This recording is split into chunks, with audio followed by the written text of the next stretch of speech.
бауырларының, қанша адам ағаларының құл болғандығын қаламаймын, ешқайсысын да қаламаймын. Сіздер де бұлай жалғыз келмеңіздер. Үйлеріңіздегі қыздарыңыз, ұлдарыңыз барлығын алып келіңіздер. Барлығын алып келіңіздер. Қорқатын ешнәрсе қалған жоқ. Себебі солтүстік Қазақстанға Ресей көз тікті. Демек оған Кремльге жастақша отырған Назарбаевтың жүйесі ешқандай жауап берген жоқ. Біреу жоққа шығарған жоқ.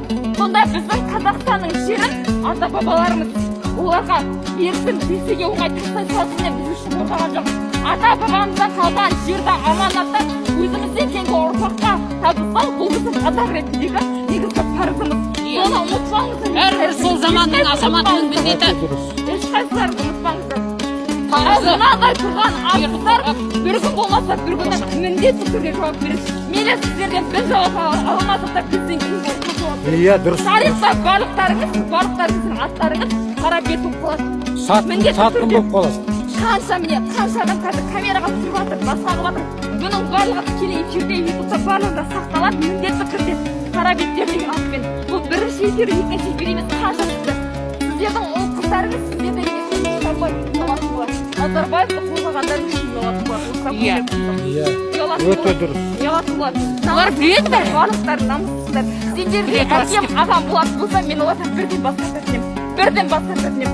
Шүкір осындай ағаларының әкелерінің болмағандығына. Дәл сендерге дұрыс. қарап тұрдым. Нағыз батыр қыз сөйледі. Осы желтоқсанның ұрпағы осы қыз. Өз өмірін бейіндеп тұр керек болса. Осындай болу керек. Бәріміз. Еркектердің өздері қорқынып келу керек.